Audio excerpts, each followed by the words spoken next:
हरे कृष्ण, राधे राधे। माघ पूर्णिमा की सत्यनारायण व्रत कथा। नैमिषारण्य तीर्थ में, जिसे अब नीमसार मिर्षित तीर्थ कहा जाता है, वहाँ एक बार शौनक आदि 88,000 ऋषि प्रजा के कल्याण के हेतु विचारार्थ एकत्र हुए। विचार विनिमय हो रहा था कि पुराण वेता ज्ञानवान व्यास जी के शिष्य सूत जी वहाँ पधारे।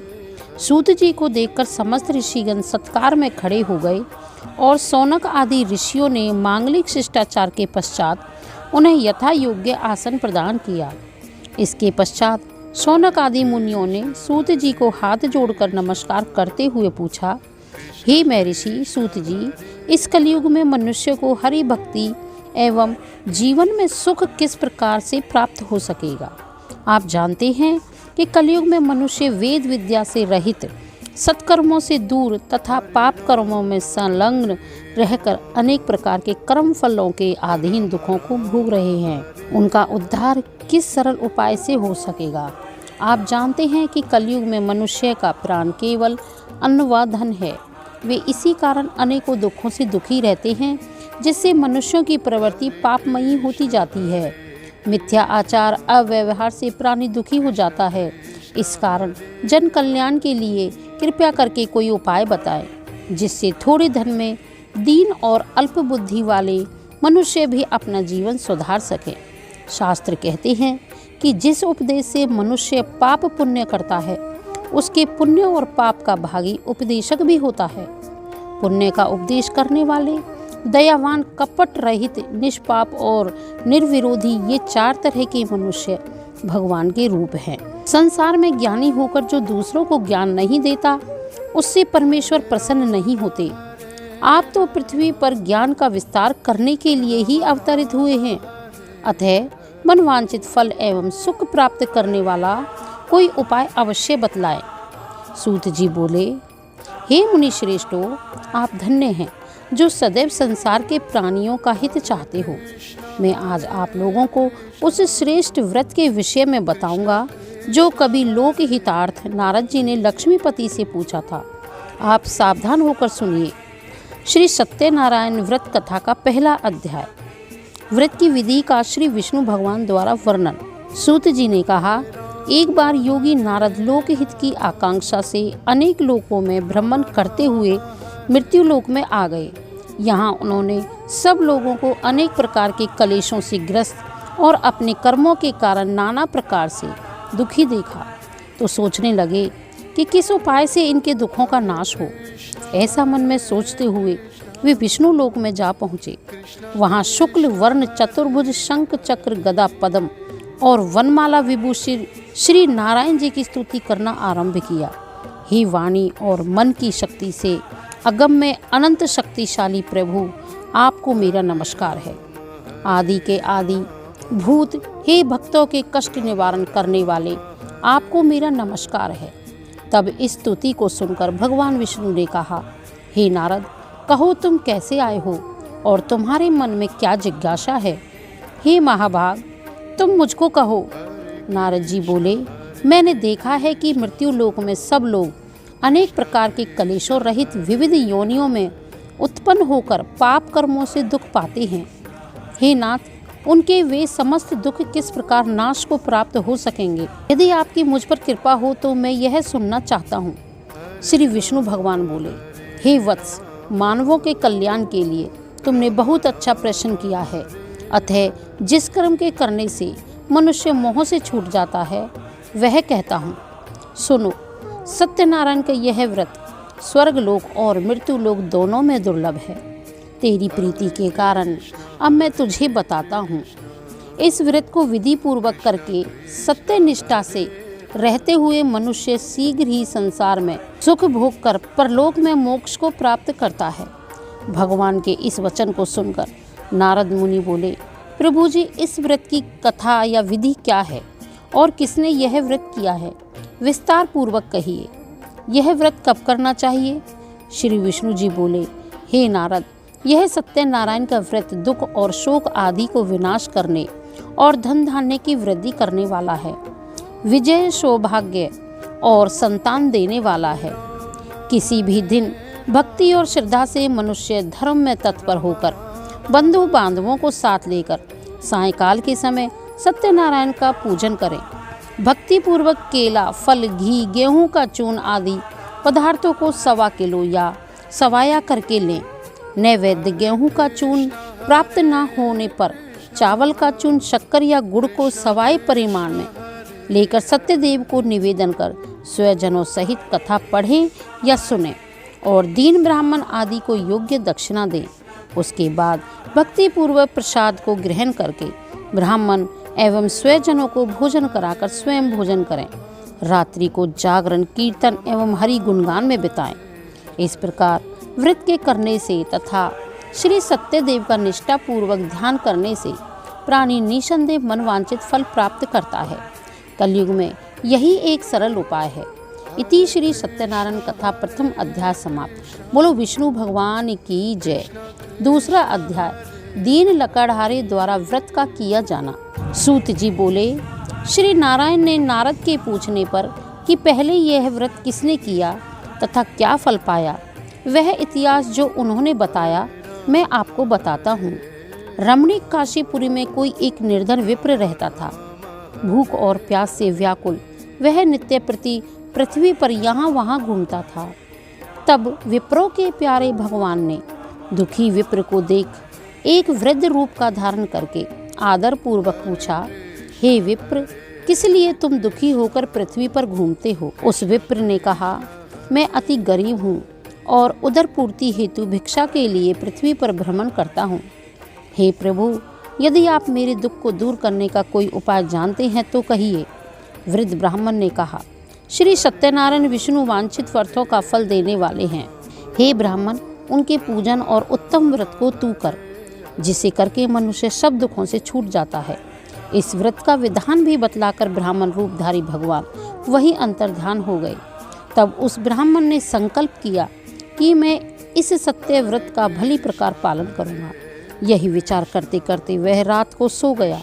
प्रातः उठकर उसने व्रत का पुनः संकल्प किया। उस दिन ब्राह्मण को भिक्षा में बहुत द्रव्य मिला, तो उसने प्रसन्नता पूर्वक व्रत एवं पूजन बंधुओं बांधवों सहित किया। इस व्रत के प्रभाव से कलेश मुक्त और संपत्तियों से युक्त हो गया। फिर प्रति महाश्री सत्यनारायण जी का व्रत कर अंत में मोक्ष पा गया। हे ऋषिगणों, भगवान द्वारा नारद जी को बताए हुए इस सत्यनारायण व्रत को जो भी संसारी व्यक्ति करेगा उसके समस्त दुख नाश को प्राप्त होंगे। तब ऋषि बोले, हे मुनि सूत जी, उस ब्राह्मण से सुनकर इस पृथ्वी पर इस व्रत को और किसने किया, यह जानने की इच्छा है। सूत जी कहने लगे, ऋषियों, एक बार वह द्विज श्रेष्ठ बंधु बांधवों सहित श्री सत्यदेव का व्रत और पूजन कर रहा था कि उसी समय एक लकड़हारा प्यास के कारण व्याकुल उस ब्राह्मण के घर में लकड़ियों को बाहर रखकर घुस आया। वहां उस धार्मिक कृत्य को देख वह पूछने लगा कि आप यह क्या करते हैं, इससे क्या फल प्राप्त होता है? हे स्वामी, आप मुझे भी यह बताएं। ब्राह्मण बोला कि यह सत्यनारायण जी का व्रत है जो इच्छित फल प्राप्त कराता है। उसके प्रताप से मेरे यहाँ सब धन धान्य हुआ है। व्रत के विषय में समस्त जानकारी कर तथा प्रसाद पा और पानी पीकर वह लकड़हारा अपने नगर को गया। उसने मन में विचारा कि लकड़ियों के बेचने से जो धन मिलेगा मैं उससे व्रत को करूँगा।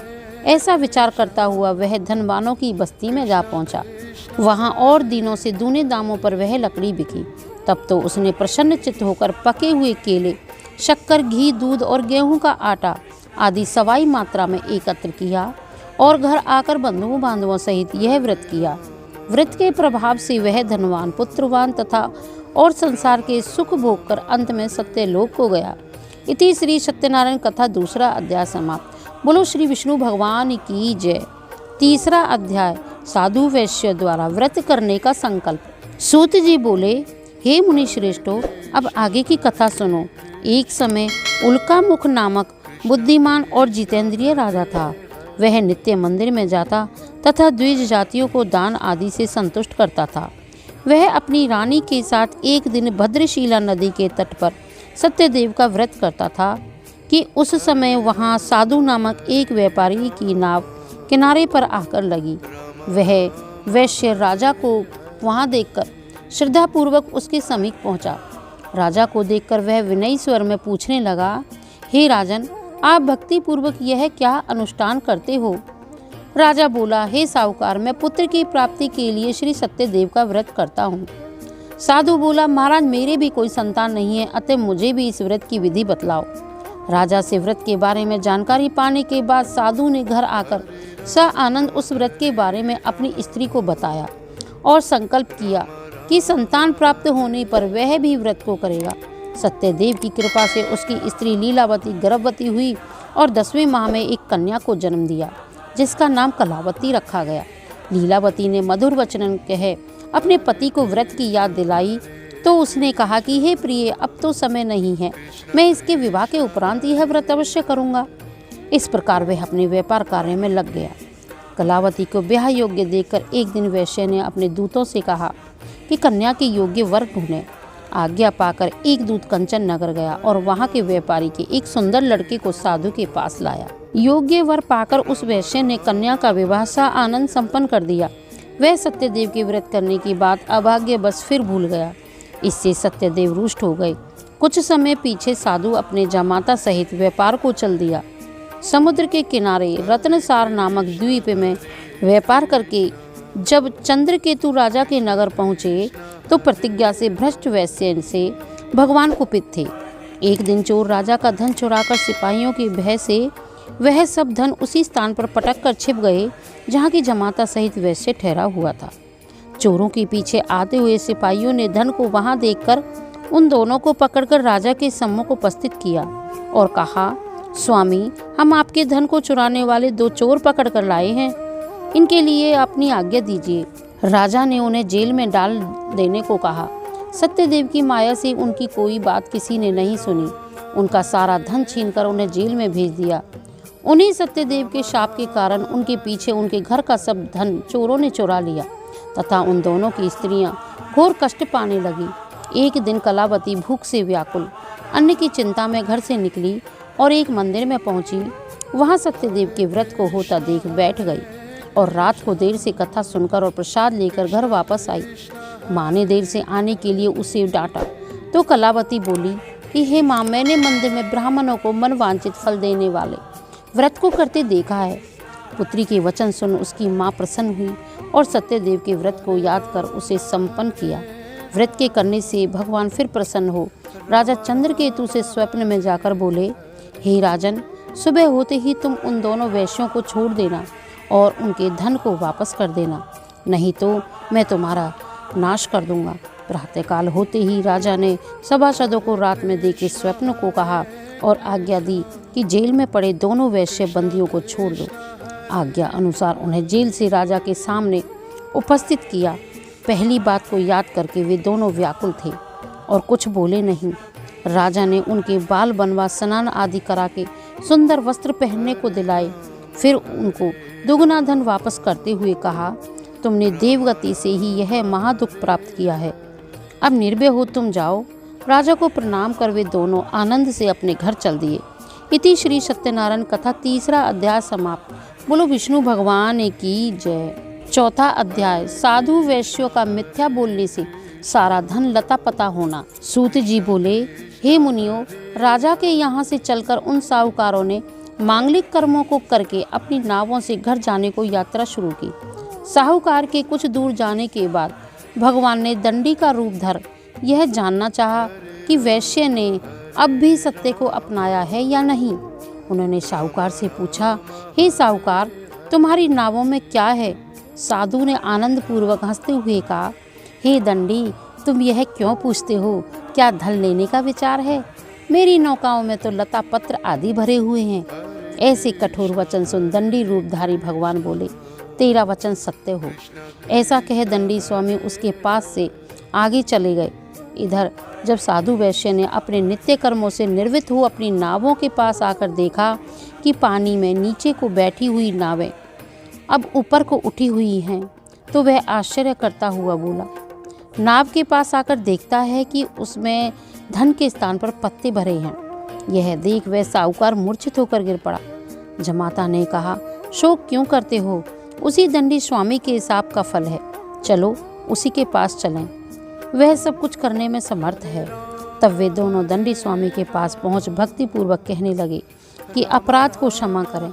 दंडी स्वामी प्रभु बोले, तू बार बार मेरी पूजा से विमुख और भ्रष्ट प्रतिज्ञा होता है और मेरी आज्ञा से दुख पाता है। यह सुनकर साहूकार प्रभु की स्तुति करता हुआ बोला, हे स्वामी, आपकी माया से जब ब्रह्मा आदि देवता भी मोहे हुए आपको नहीं जान सके, तो मैं मूर्ख आपको क्या जानूं। मेरे अपराध क्षमा करें, मैं आपकी पूजा करूंगा। मेरा धन वैसा ही कर दें, मैं आपकी शरण में हूँ। भक्ति भरे ऐसे वचनों को सुनकर भगवान उसको मनचाहा वर प्रदान कर देते हैं और अंतर्ध्यान हो जाते हैं। फिर से धन से परिपूर्ण नावों को देख वैश्य ने अपने साथियों सहित विधि पूर्वक सत्यदेव का पूजन किया और फिर अपनी नावों सहित अपने देश की यात्रा पर चल दिए। अपनी रत्नपुरी नगरी के पास पहुंचकर साहूकार अपने जमाता से प्रसन्न हो बोला, वह देखो हमारी रत्नपुरी। इसके बाद उसने नावों को किनारे लगा अपने दूत को घर भेजा। वह दूत नगर में जाकर साहूकार की स्त्री लीलावती को संदेश देता हुआ बोला, साधु वैश्य अपने जमाता और धनधान्य सहित नदी तट पर आ गए हैं। दूत के मुख से वचन सुनकर लीलावती प्रसन्न हुई और सत्यदेव भगवान की पूजा करके अपनी पुत्री से बोली कि मैं स्वामी के दर्शनार्थ जाती हूँ, तुम भी पूजा समाप्त करके आ जाना। किंतु कलावती पूजा समाप्त करके अति उतावली हो भगवान के प्रसाद को छोड़कर अपने पति के पास चल दी।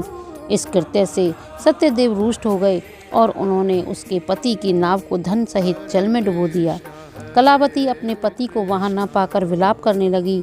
महाशोक में डूबी अपनी कन्या को देखकर आश्चर्यचकित साहूकार भी अन्य लोगों सहित व्याकुल हुआ। लीलावती विलाप करती हुई बोली, न जाने किस अपराध से मेरे जमाता यहाँ अलक्षित हुए हैं। सत्यदेव की महिमा को कौन जान सकता है।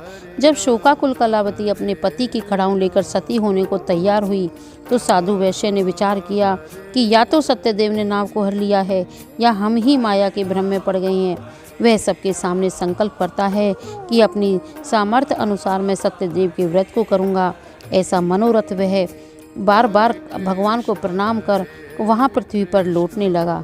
दीनों के हितकारी भक्तवत्सल भगवान ने प्रसन्न हो साहूकार को आकाशवाणी द्वारा कहा कि तेरी कन्या मेरे प्रसाद को त्याग कर चली आई है, इसी से उसका पति उसको नहीं दिख रहा है। वह घर जाकर प्रसाद खाकर जब आएगी तो उससे अवश्य ही पति मिलेगा, इसमें संदेह नहीं है। कलावती इन वचनों को सुनकर तुरंत घर गई और प्रसाद खाकर लौट आई तो उसे अपना पति दिखाई दिया। वह अपने पिता से बोली, चलिए अब घर चलने में विलंब क्यों करते हो। तब साहूकार ने प्रसन्न हो सत्यदेव का विधि पूर्वक पूजन किया और अपने जमाता एवं धन सहित घर को गया। तत्पश्चात वह प्रत्येक पूर्णिमा को संक्रांति को श्री सत्यदेव का व्रत पूजन करने लगा। इस प्रकार वह संसार के समस्त सुखों को भोग कर अंत में विष्णु लोक को गया। इति श्री सत्यनारायण कथा चौथा अध्याय समाप्त। बोलो श्री विष्णु भगवान की जय। 5वां अध्याय, राजा तुंगध्वज द्वारा प्रसाद का निरादर कर दुख पाना। सूत जी कहने लगे, हे मुनीश्वरों, प्रजापालक एवं तुंगध्वज नामक राजा था। एक बार वन में शिकार करता हुआ एक विशाल वट वृक्ष के नीचे विश्राम करने पहुंचा। वहां कुछ ग्वाले भक्ति भाव से सत्यदेव का व्रत कर रहे थे। राजा यह देखकर भी उनके समीप नहीं गया और न उसने भगवान को प्रणाम किया। उसने ग्वाला द्वारा दिए हुए प्रसाद को भी न लिया और उससे घृणा की। सत्यदेव भगवान ने उसके इस दुष्कर्म का फल तुरंत दिया। वह जब अपने घर लौटा तो वहाँ उसने अपने 100 पुत्रों को मरा हुआ देखा तथा अपना समस्त धन वैभव नष्ट पाया। राजा ने निश्चय किया कि सत्यदेव ने ही मेरा यह सर्वनाश किया है। ऐसा विचार कर वह वन में उसी स्थान पर आया जहाँ की ग्वाले व्रत कर रहे थे। उसने ग्वालों के साथ भक्ति पूर्वक व्रत किया तथा सप्रेम प्रसाद लिया। सत्यदेव ने प्रसन्न होकर उसके पुत्र जीवित कर समस्त धन धान्य भी दिया। वह इस संसार में समस्त सुखों को पाकर अंत में स्वर्ग लोक को गया। जो व्यक्ति इस परम दुर्लभ व्रत को करते हैं तथा इस पवित्र कथा को पढ़ते सुनते हैं, वह इसके प्रभाव से ऐश्वर्यवान हो मोक्ष प्राप्त करते हैं। यह कथा कलयुग में तुरंत फल देने वाली है। समय अनुसार भगवान को कोई सत्य, कोई ईश, कोई काल और कोई कलयुग में सत्यव्रत स्वरूप भगवान कहेंगे। हे ऋषिवरों, जो सत्यदेव की कथा को नित्य पढ़ता सुनता है उसके समस्त पाप क्षय हो जाते हैं। अब जिन्होंने इस व्रत को किया था उनके आगे के जन्मों का हाल बताता हूँ। बुद्धिमान शतानन सुदामा बना। इसने भगवान श्री कृष्ण का सामीप्य पाकर मोक्ष प्राप्त किया। वह लकड़ारा निषाद राजा बना जिसने रामचंद्र जी की सेवा कर मोक्ष पाया। उल्का मुख राजा दशरथ बना और श्री रामचंद्र जी को पुत्र रूप में पाया। वह साधु वैश्य मोरध्वज बना जिसने अपना अर्धांग आरे से चिड़वाकर मोक्ष पाया। वह राजा तुंगध्वज स्वयंभू मनु हुआ जिन्होंने श्रीमद् भागवत का उपदेश करके वैकुंठ को प्राप्त किया। बोलो श्री सत्यनारायण भगवान की जय। इति श्री सत्यनारायण कथा 5वां अध्याय समाप्त। बोलो श्री विष्णु भगवान की जय। श्री सत्यनारायण भगवान की आरती। जय लक्ष्मी रमना स्वामी, जय लक्ष्मी रमना सत्यनारायण स्वामी, जन पातक हरिना। ओम जय लक्ष्मी रमना। रतन जड़ते सिंहासन, अद्भुत छवि राजे स्वामी, अद्भुत छवि राजे। नारद करते निरंजन, घंटा ध्वनि बाजे। ओम जय लक्ष्मी रमना। प्रगट भये कली कारण, द्विज को दर्श दियो स्वामी, द्विज को दर्श दियो। बूढ़ो ब्राह्मण बन के कंचन महल कियो। ओम जय लक्ष्मी रमना। दुर्बल भील कराल, जैसे परे कृपा करी स्वामी, जिने परे कृपा करी। चंद्र चूड़े की राजा, तिने की विपत्ति हरी। ओम जय लक्ष्मी रमना। वैश्य मनोरथ पायो, शरीदात दीनी स्वामी, शरीदात दीनी। सो फल भोग्यो प्रभु जी, तेरे स्तुति कीनी। ओम जय लक्ष्मी रमना। भावे भक्ति के कारण, शिन शिन रूप धर्यो स्वामी, शिन शिन रूप धर्यो। श्रद्धा धारण कीनी, जन को काज शर्यो। ओम जय लक्ष्मी रमना। ग्वाल बाल संग राज, वन में भक्ति करी स्वामी, वन में भक्ति करी। मन वांछित फल दीना, दीन दयाले हरि। ओम जय लक्ष्मी रमना। चढ़ते प्रसाद सवाया, कदली फल मेवा स्वामी, कदली फल मेवा। धूप दीप तुलसी से, राजी सती देवा। ओम जय लक्ष्मी रमना। श्री सत्यनारायण जी की आरती, जो कोई जन गावे प्रभु प्रेम सहित गावे। भगति दास सुख संपत्ति, मन वांछित पावे। ओम जय लक्ष्मी रमना स्वामी, जय लक्ष्मी रमना। बोल श्री सत्यनारायण भगवान की जय। बोलो विष्णु भगवान की जय। बोलो अपने अपने गुरु महाराज की जय।